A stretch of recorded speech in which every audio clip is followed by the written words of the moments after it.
Tonight on CTV News at 11:30, changing health reports on hallway medicine. We have probably about 70 patients on a day-to-day basis. Why critics are speaking out about key safety data. Plus, breaking the ice in the Soo. That shipbuilding is important, but there's no ships without steel. Algoma Steel rolls out the first metal plates for the Polar Max. And reviving aging water infrastructure. This is critical funding for these municipalities to be able to do the work. Millions of dollars poured into upgrades for North Bay and Mattawa. CTV News at 11:30 with Ian Campbell and Rick Wyman with weather. Good evening. Thanks for joining us. Ian is off. A 48-year-old man was arrested after brandishing what looked like a grenade at two Sudbury businesses. Police say they were called around 5 last night to a shop on LaSalle Boulevard after a man threatened to detonate a grenade when staff caught him stealing clothing. Then just after 8:30 p.m., the same man stole a bottle of alcohol, placing the grenade on the counter to threaten staff. Police were able to arrest him shortly after. The explosive disposal unit confirmed the grenade was fake. The 48-year-old faces robbery and weapons-related charges. A man and a woman are facing multiple charges after a daytime robbery in North Bay. Police were called to a retailer on Josephine Street after reports the pair had stolen several items and threatened staff. Officers found the suspects at a residence on Oakwood Avenue where a search warrant was executed and the pair were arrested. The 35-year-old man was also wanted on 4 counts of theft under $5,000. He and the 32-year-old woman now face multiple charges. 2 NDP MPPs held a news conference today at Queen's Park to address the worsening hospital crisis, including hallway healthcare, mounting hospital debt, and plans to end publicly reporting key patient safety data. CTV's Lindsay Alick reports. One of the key performance indicators being retired from Ontario Health's annual reports is the number of patients being treated in unconventional spaces. The government has, to be honest, keep track of those. We are talking like close to 2,000 Ontarians that are sick enough to be admitted into a hospital that will end up in a hallway, in a TV room, in a bathroom, in anywhere but a hospital room. Officials with the Ministry of Health sent CTV News a statement which says in part, in place of these indicators, Ontario Health has introduced 21 newer, more targeted indicators that will continue to produce the same and in fact more granular information to the ministry. We identify those on a day-to-day basis still within all of our bed reports and in our internal reports. We have probably about 70 patients on a day-to-day basis that are what we would classify in unconventional bed spaces. That's why we've been working with the Ministry of Health in terms of getting our capital project to move forward. Helena adds that the government does not pay for those beds or the staff that care for those patients, which is leaving 50% of Ontario hospitals facing a deficit budget. They have to balance their budget, even if that means cutting programs, laying off staff when you have a full house. So they have started to turn to bank loan. And now we're finding out that it is millions of dollars that hospitals are paying in interest charges to the bank just in order to make payrolls. She says hospitals are looking for a 4% budget increase, but that the government is offering 0.7%. All of this could be acted upon right here, right now. I mean, we give the example, $2.2 billion for a spa at Ontario Place that nobody wants. That $2.2 billion, instantly the crisis would go away. McNeil adds there isn't a simple solution to end hallway healthcare, but that all aspects of the healthcare system need to be strengthened to be part of the solution. Lindsay Alick, CTV News, Sudbury. Meanwhile, a new poll suggests Canadians feel the healthcare system has deteriorated over the last decade as they increasingly struggle to access family doctors and see specialists. The Angus Reid survey compares the results of more than 4,000 respondents from this year to a survey it conducted in 2015. The latest results say half of respondents reported either not having a family doctor or struggling to see the one they do have. That marks a 25% increase in difficulty accessing a family doctor since 2015. A significant milestone took place at Algoma Steel in Sault Ste. Marie today with a goal to keep workers employed while protecting Canadian sovereignty.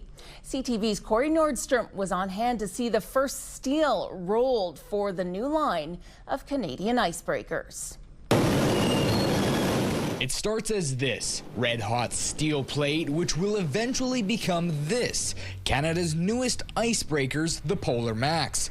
This peek inside the Sault's Algoma Steel marks the first steel that will go into that project, with attendance for the tour including government officials and representatives from Davy Shipbuilding, the Quebec-based company in charge of the vessels for the Canadian Coast Guard. Reporters on hand were not permitted questions during the event, though officials did make statements. We say like a lot that shipbuilding is important, but there's no ships without steel. And what we will be building starts here. Two magnificent Canadian companies partnering together, one in Ontario, one in Quebec.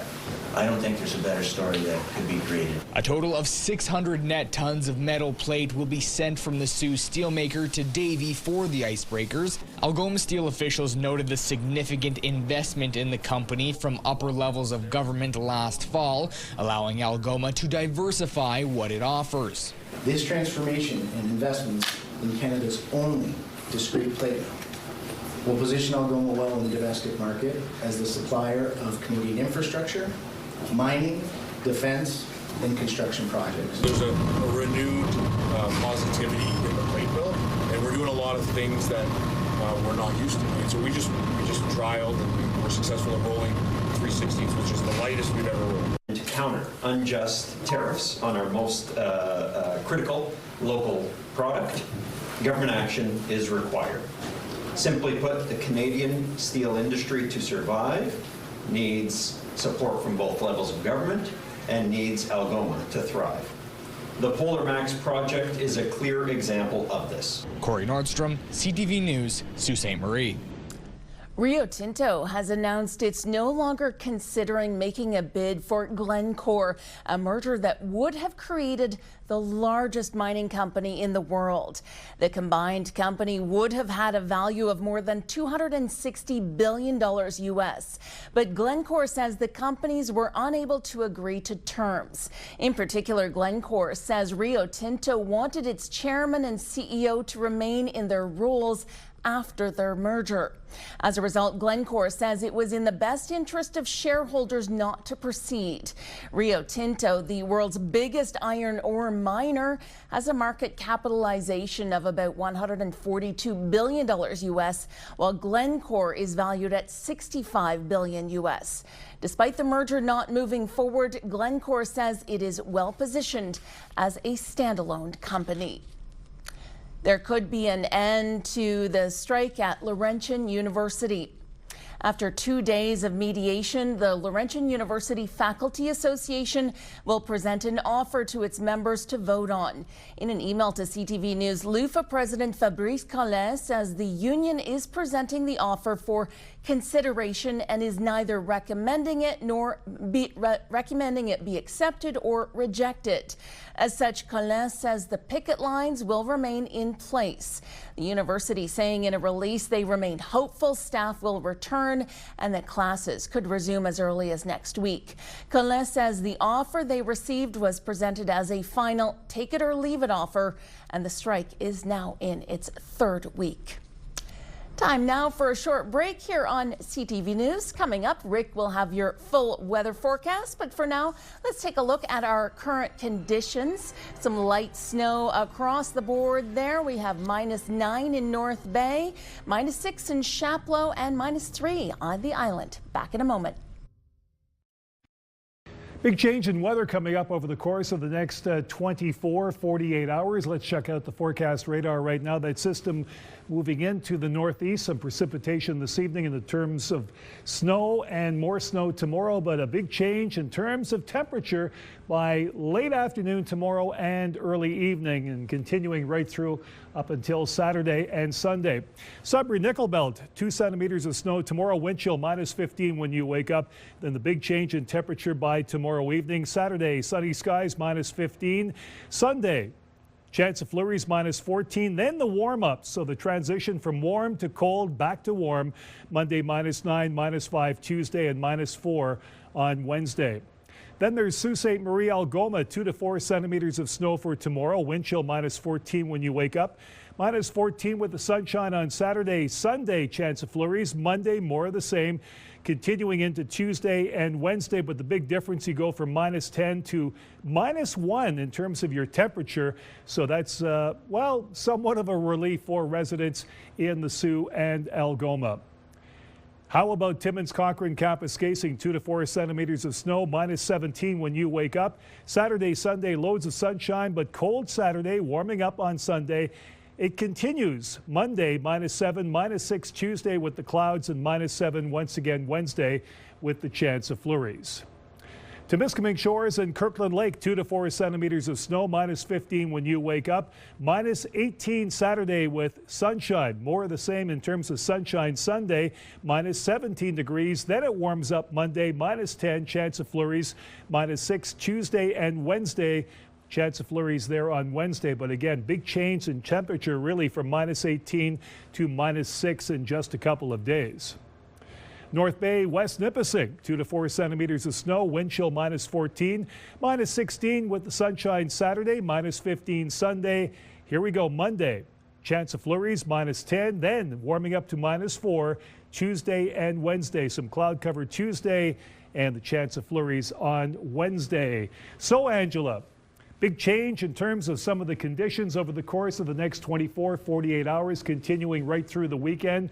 But we will get some relief by about Sunday, so keep your fingers crossed. Back to you on the desk. All right, fingers are crossed. Thanks, Rick.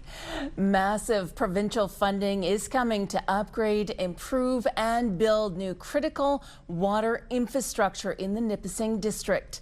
CTV's Eric Tashner tells us more. Each day, the wastewater treatment plant in North Bay takes in between 20 and 30,000 cubic meters of urban wastewater. Continue to service all of our citizens. Mayor Peter Chirico remembers in 2019 and 2024, the plant was inches away from flooding, which would have shut down the sewer system in the city. And almost 17,000 residential and business customers would be affected. There would be no flushing that toilet, period. And that would create, obviously, some pollution into the lake. The plant discharges the processed final product into Lake Nipissing. Before leaving the plant, the water is chlorinated in order to protect fish spawning grounds and ensure the safety of the beaches. This is critical funding for these municipalities to be able to do the work. $17 million of provincial money will flow in through the health and safety water stream to help municipalities expand or rehabilitate aging water, wastewater, stormwater, flood, and erosion infrastructure. There are 3 municipalities receiving money. Nipissing Township will receive just less than $1 million, while the city of North Bay will receive close to $11.6 million to flood-proof the facility for the next century. There was more than a foot of sludge in this room on the floor because one of the pumps had failed and was spewing that sludge in this. Mattawa's share, around $4.3 million, will go towards building a reservoir and other waterworks. I feel like I won the lottery, you know, and Mattawa should feel that way too.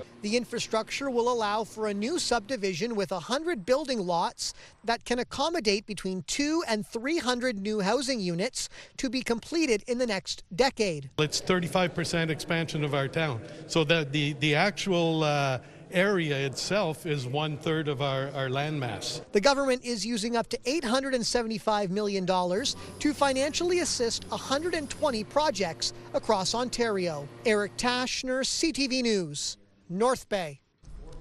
The Timmins Police Service is undergoing a period of modernization. Its board recently met with Timmins City Council to give an overview of some of the work that needs to be done. CTV's Lydia Chubak reports. Section. There's investment in there. The Timmins Police Service Board recently gave notice to Timmins City Council that some expensive upgrades are required to modernize how it operates. We are just getting caught up. Computers and cars have been there for years. We only got ours in last year. We have had other tools, the automated license plate readers. I've been using these tools and cars in other parts of this country for 20 years in the case of computers, and at least 5 to 10 years for some of the other technology. So it's going to cost us money to get there, but that's exactly what this was about. Lecky also says the building itself requires a new heating and ventilation system. The cell blocks are getting renovated and even pistols are outdated. We are one of the few police services still using the pistols that we have.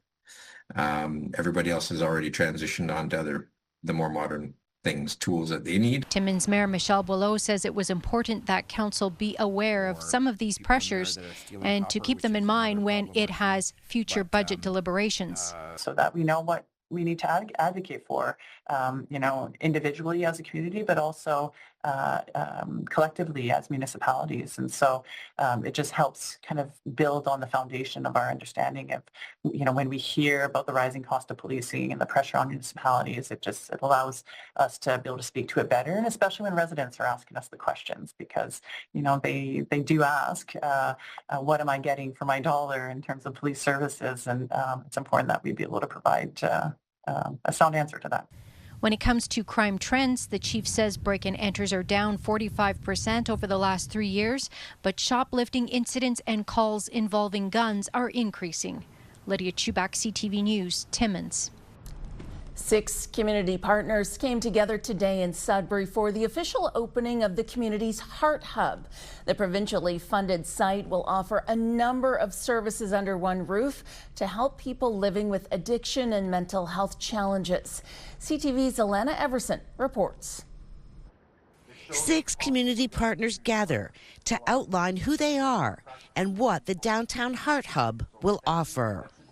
A program rollout from the province of Ontario, and the 6 partners, the City of Greater Sudbury, HSN, Shkok-McQuay Health Centre, Monarch Recovery, CMHA and NISA have been working for several months to put to action the rollout.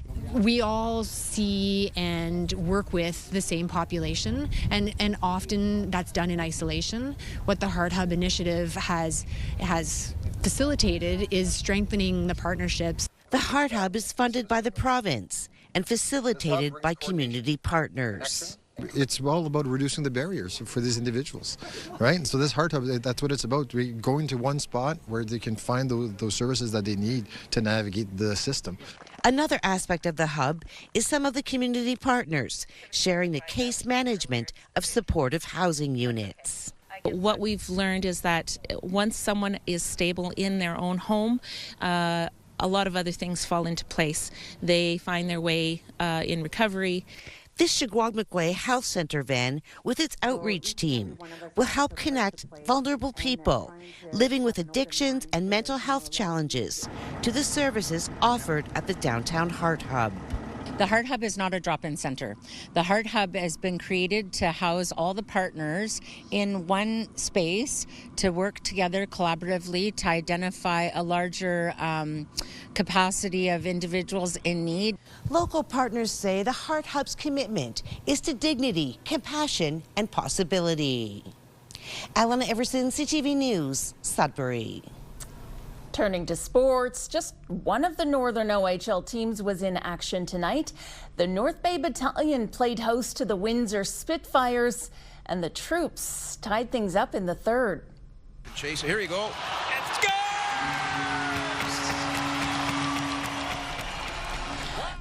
go! Ryder Carey with the goal to tie the game at 4. North Bay took the game 5-4 in overtime thanks to a shootout goal from Caden Petrie. And in the NOJHL, Powassan had been trying to clinch a playoff berth, but the Sudbury Cubs kept that from happening. The Cubs edged the Voodoos 4-3 at the Countryside Arena. Still ahead tonight on CTV News. The Indigenous Land Symposium is wrapping up in Sudbury. We speak to a few of the international delegates coming up.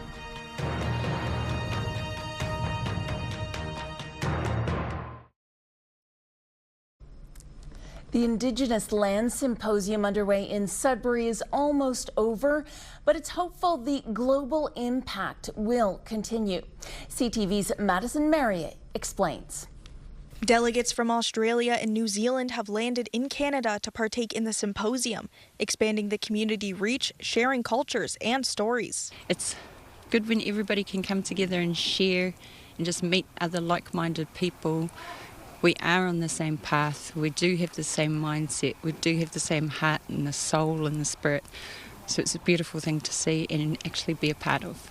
Community representatives shared conversations around governance, hoping to inspire one another. Our Indigenous voice is real at home, and there are a few little things politically, but if we just focus on the positive things and we make sure that everything is inclusive and our voice is the strongest and we are the decision makers where it comes to our land. Being able to hear stories of success beyond the hardships over here just gives us more hope as well, just to keep pushing, and we will find a way and we'll walk together.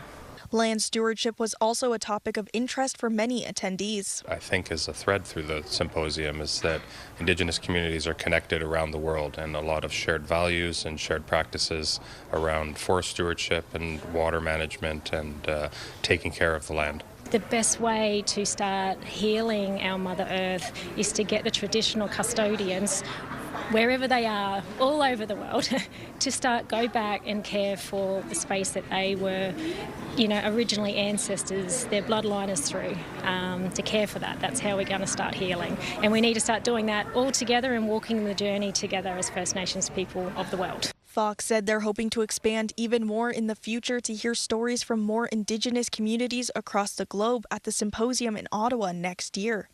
Madison Marier, CTV News, Sudbury. Valentine's Day is coming up, and as anyone dating knows, the classic dinner and movie date doesn't cost what it used to. Some singles say taking out that special someone is off the table because it's simply too expensive. CTV's Hafsa Arif has that story. Dinner and a movie might sound romantic, but it adds up fast, which is why it may be no surprise 30% of Canadians say they're dating less because of the cost, and 29% say they've shifted to low or no cost dates instead. I'm not exactly loaded, so I'd like to keep it on the cheaper side and prioritize something where you can actually talk and get to know the person. And it's not just where people are dating. And what we found was an increase in values around finances when dating, financial transparency, as well as shared financial goals, which are all really important, especially when you're looking for a long-term partner. A generation coming of age during high rent, high interest rates, and a tight job market. Instead of fancy dinners, many are choosing more affordable ways to connect. Definitely lunch date. It's casual and you get to know them easier. It's not as intimate as dinner. In our ramped up consumer economy and work conditions, it's very hard to do that. Trust is important too. It takes a long time to build, and it's important to keep up. And your finances and being open and honest and communicating are really important. For both long-term relationships and finances. Hafsa Arif, CTV News. And finally, how much snow is too much snow? Check out this wall of snow from Sault Ste. Marie. This photo comes courtesy of Shane Bonin, who you see in this photo, and Kathy Robillard. They say this snowbank is in front of their neighbor's 3-story home. They estimate the snow wall is about 10 to 12 feet high. Incredible. Now, that takes us to the end of our newscast this Thursday night. For the latest news anytime, head to our website, ctvnewsnorthernontario.ca, or download our CTV News app. Thanks for watching. Good night.